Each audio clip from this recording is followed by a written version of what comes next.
All right, my friends, I'm going to go ahead and go over this week's little list for us. We're looking at this COGN. I don't know, I'll say COGN, I guess. And then SCI, okay, kind of like science.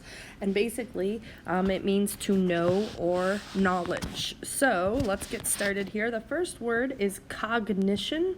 I want you to notice that this is a noun. So this is actually like a thing, okay? But it's like a thing in the form of like an idea, if that makes sense.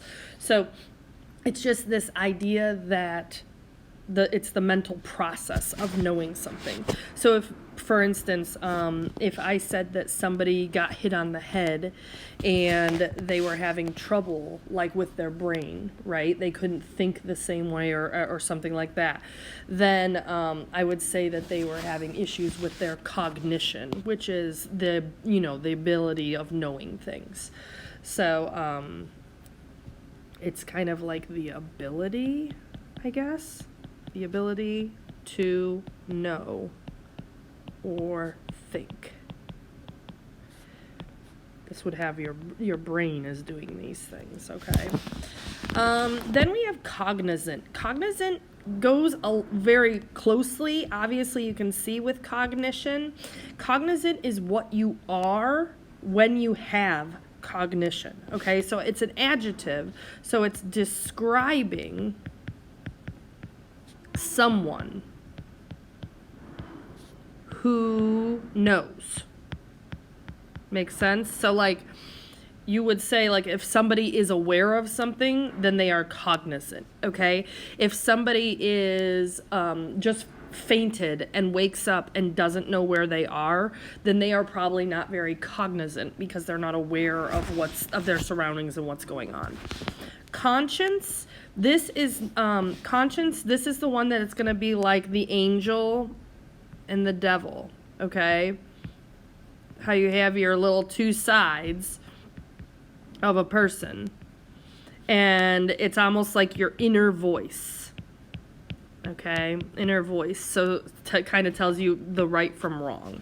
I know like Tom and Jerry cartoons used to always go with this little thing where they had the little like mean cat on one side and the nice cat on the other side on his shoulders to help tell him what he should do. The next one is conscientious. Again, this is an adjective. Conscientious just means that you are very thoughtful about things, okay? So this says thorough, principled, or characterized by extreme care and effort. Conscientious just means that you are you're thoughtful. You remember to do things.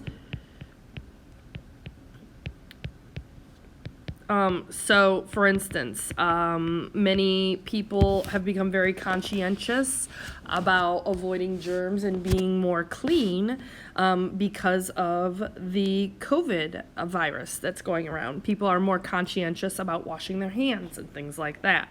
So it's like it's at the front of their mind. They think about it. The next one is incognito. Incognito is basically like anonymous. Oh, and I'm never going to spell this right. Anonymous, maybe? Hopefully that's right, guys. I'll put a little SP there because I'm not right sure. But it looks close. Anonymous, basically saying that you just don't know the identity is concealed. You don't know who it is, okay? A lot of times famous people want to get around town and be incognito. So they put on like a disguise or something. Omniscient. Omniscient is very much an ELA word. That's actually the only time I ever even use this word is when I'm talking about point of view. Okay? So, point of view for an omniscient narrator, okay? Or omniscient. I don't know. Sometimes I say shint, sometimes I say sint. But, basically, this just means that they are all knowing, okay? So it's a narrator who can read all characters' minds. Okay? Oops, running off the edge there. So it's the narrator who can read all of the minds. They know what everybody is thinking. They know what everybody's doing. They don't have to. It's different. Like if you do like a first person point of view, then you only know what the person who is telling the story thinks. You don't know what everybody else is thinking. This is different. This is all knowing. Recognize is an easy one. This is a verb. It just means that you see something and you notice it from the past. Okay. Scientist, again, that's an easy one. This is a person, it's expert with knowledge of science, obviously. We can put down Mrs. Mac, yeah, with her curls, right? Yay. She's a scientist for sure. Then we've got stylistic. I don't know if you put the hard K sound in there or not, but stylistic, I don't think you do, because it's kind of like science. But at any rate, you know me and my pronunciation, guys. So it says showing frivolous or superficial interest, amateur-like superficial knowledge of something.